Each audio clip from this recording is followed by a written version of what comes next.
Hi, I'm Steve Chernosky, and this is Tap Into You, a podcast on local and regional issues. And this is a brand new segment called Take Me to Your Leader. Today I'm with Chris Runion, a high school science and special education teacher and a member of the Flemington Borough Council. Chris, welcome, and can you please tell listeners and viewers a little bit about yourself? Yeah, sure. Well, I've been a high school special ed science teacher at Montgomery High School for about 7 years now. And I've been on borough council locally. This will be my third year, so I'm actually up for reelection this coming year. And I'm a big advocate for environmental issues. It's one of the things that kind of got me into politics was I wanted to try and make a difference there. And yeah, in my spare time, I pretty much enjoy everything outside, outdoors, hiking, rock climbing, biking, all that kind of stuff. So yeah, it's I guess a little bit about me. You kind of answered one of my questions on what made you want to get involved with council, and I'm seeing the tie-in. Where did you grow up that got you on the track of, environmentalism, biology? How did your growing up shape these interests? Um, well, I grew up in Kingwood Township, Okay. which is a pretty conservative area. My family very conservative, Trump supporters. Myself, I would label myself progressive. Okay. So I kind of, yeah, I don't know exactly where it came from. I think through college and a liberal arts degree and exploring different ideas, it kind of helped shape my values and who I was as a person, which kind of goes to my philosophy about education in college and high school. Is it's about learning about who we are as human beings, developing ourselves, and it's not just about you know, finding a job and think more practical things like that. But we have to learn about who we are and develop those values. Um, and Yeah, I don't know. I guess living in Kingwood Township, being rural, I was exposed to the beautiful countryside of Hunterdon Yeah. County, and just really learned to appreciate that. It integrated that into my lifestyle when it comes to doing things outdoors like hiking and just living in other areas of the country too, and seeing certain things through my travels, um, seeing environmental degradation and factory farming, things of that nature, plastic pollution, Mm. really shaped, I think, my values when it came to the environment and the importance of protecting it, whether it's through regulation or just making personal choices and sacrifices. No, yeah. I mean, it is a beautiful county, and I think I underrate that sometimes. How and by the way, my dad also a Trump supporter. I grew up. My mom was mostly liberal, and that was interesting growing up. And it's interesting that you came out and said that right away, and like how your parents grew up one way, but you turned out a different way. Like was that rebellion like a little bit in there, or was it, as just you said, going to college and kind of learning things that you didn't learn in maybe high school and middle school? Uh, well, my parents think it's liberal indoctrination in college. I would say that it was through uh, just the ability to have the freedom to explore different ideas. I was a philosophy major in college, actually, so I Okay. studied philosophy and science, and reading different thinkers throughout history, being exposed to different ideas, leads to one to question your own ideas about the world and your own values, and I think at some level you have to make a choice, an individual choice about what those are going to be, and how you're going to adopt them to help shape the life around you and the life of others. And so, what made you think that running for borough council is was the good way to, it sounds like environmentalism was very important to you. Did you see something that was going on in town that just said this is not working right? How does that environmentalism, did that relate a lot into your running for borough council?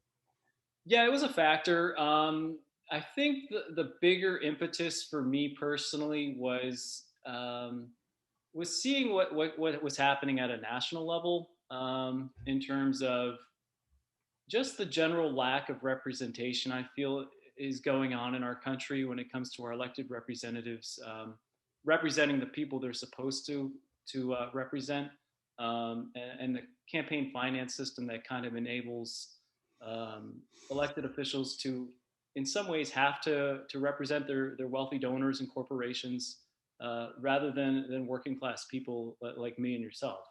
And seeing that at a national level, and at the time, seeing Trump come to power, that was kind of, for me personally, a breaking point where I felt like I needed to do something. I needed to get involved.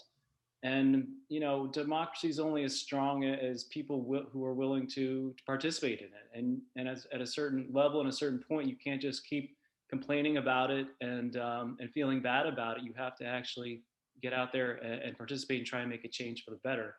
And so that's what I did. And I thought, well, what can I do? Nationally, I mean, you can't jump into national politics. So I thought, well, I'll see if I can get involved locally. And coincidentally, at the time, there was a big development project going on in Flemington, which I'm Oh, sure yes. you've heard of, Yep. Courthouse Square. And I started paying attention at the local level to what was going on. And I was just seeing at a local level, very similar things to what was going on nationally. You know, a lack of representation of what I thought was a lack of representation in the community when it came to, looking at this major project and development with a critical eye toward quality of life in the borough, when it came toward the financials for protecting residents in the borough and taxpayers. And that just kind of motivated me more to want to run. And so I ended up running for borough council with current mayor Betsy Driver and current councilperson Caitlin Giles McCormick. So yeah, that was my next question. Is sorry, what's kind of been the issues before council? Here I live in Lambertville. We've had a very controversial, development project that got scaled down. Not similar to the hotel. For us, it was with the city facilities like City Hall and the police Mhm. station and whatnot. Right. Um, so what's been going on in council the past couple of years? You want to, and feel free to get into more detail about the Cust Union Square project too. Yeah, well, that was certainly, Courthouse Square. Sorry. yeah, that was the Courthouse Square project for, I would say, the better part of 2 years was the major controversial issue. It is now a scaled down project compared to what it was. A number of historic buildings are being saved and preserved that weren't before. Um, so over the past 2 years, yeah, that was probably a controversial. Trying to find, there were details like at the time that this was passed by planning board and council, I don't know, I think it was 2.5, 3 years ago already.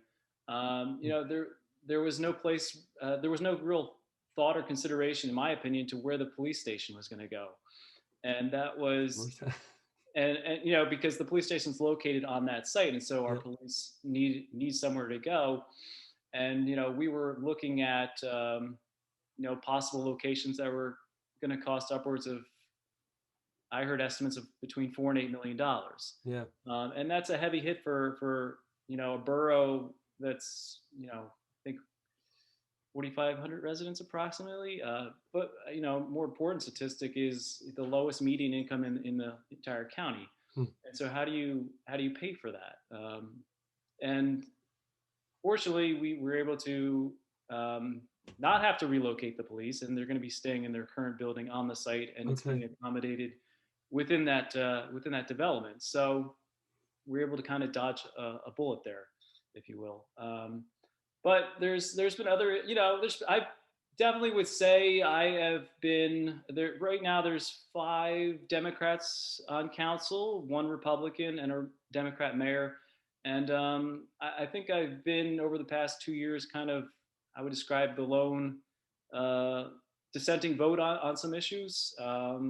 The one who's been willing to kind of think critically, openly about things and question them. Um, More recently, there was a vote to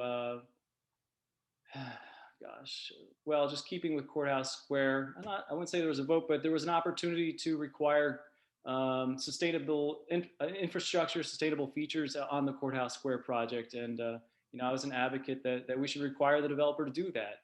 But that motion wasn't supported by anyone else on council. And so Mm. that requirement's not there. And that's a project that, if I recall correctly, has 100% impervious cover. So, it leads one to question these types of things. When there was a later vote more recently about the C1 designation for Right. streams, and our our water sewer goes to the Raritan Township Municipal Utilities Authority in Raritan Township, which is on the portion of the South Branch River, and that was recently reclassified by the DEP as a C1 stream. And so that has an effect on our RTMUA and our water sewer capacity, and how that and the water quality standards that are going to be in that stream moving forward. And so the borough joined with the RTMUA with regard to a lawsuit challenging the DEP's designation of that C1 category for the South Branch. And I was the lone vote against doing so, against that lawsuit and challenging the DEP on that C1 category designation. I think that if you, the argument would be that it's going to limit development going forward, because the water quality can't be any less or worse than it is right now. And so if you're going to increase output into the stream, it's going to affect water quality. And so you're going to have to require more ways to treat, purify the water, or limit Mm. development. Well, that would be one argument. The other argument could be, well, if you require developers like at Courthouse Square to use green infrastructure to lessen the amount of water that goes into our water sewer pipes and over to our TMUA, well, then maybe you don't have to do that. But I think for me, it was more with regard to that particular issue, an environmental justice and a social justice issue. Flemington's wastewater is another municipality's drinking water downstream. And so you have to consider, again, I think it goes back to values, the values of being concerned about other people and human beings, and weighing the financials versus the health of others. And, are we a town that's going to value development here more than we are the health of residents and community members downstream of us in other communities? For me, I wasn't willing to do that. Got it. Now, for listeners and viewers, C1, I think limits development or prohibits within 100, 300 feet. I forget what the exact number of feet is, but it's something like that. I'm not sure what the buffer is exactly. So, I got to ask, you and I are both teachers. You're a high school science and special ed teacher. What's it been like since March? We're approaching a year. We're recording this in mid-February, and we're Yeah. closing in on about a year. How's it been for you? How you doing? Well, it's been challenging. It's been challenging for everyone, for the students, for parents, and for teachers, for administration. It's just been a challenge, but it's also created opportunities. You go back a year and a half ago. I mean, who knew about Zoom and Google Yeah, Meet and yeah. being able to teach? If we didn't have the opportunity to have this technology to teach online, I don't know what we'd be doing in Yeah. education right What if now. this happened in the 80s? Like that's right. Right. What people, yeah, right. Yeah. I mean, we shut down, I guess. I don't know. But we've, I think, risen to the challenge, and we've learned how to teach virtually, and students have learned to learn virtually. And is it ideal? No, I think there's definitely a human element missing to it. That being able to see one another, to interact with one another in person. But overall, I think we're doing well, and I love my job. I enjoy my job. I still have a paycheck coming in. If Yeah. they asked me to put a new roof on the high school, I would. Like whatever keeps the paychecks coming in. I'm willing to do anything. But I'm fortunate that I love working with young people and getting them to think critically about things. And it's really a fun occupation, even in times like this. Yeah, no, I would say it's been I'm always I've been technologically adept to a degree. Teaching from home back in the spring was difficult when because my children were also here learning and in their elementary, and it was really tough. When in the fall when they went to school and they were there 5 days a week, and I was still home, that was much easier. Like I was like, I could get used to this Right. compared, but now we're hybrid. I don't know what your situation is. Yeah, we're hybrid right now. The students are on like an alternating A/B schedule. Yep, same. We don't have everyone the same, which helps limit the numbers. So students can elect to come in person, but I would say, gosh, maybe a third of the school is in person, and then they alternate. So maybe a sixth of the school's in it any. I mean, that's Yeah, just kind of my yeah, guess, my estimates. I mean, I'll have classes with maybe 1 to 6 students in person, yeah, and yeah, same. so it's interesting. It's challenging, but it's so. I mean, education, just to tie it into politics and our democracy. I mean, it's so important.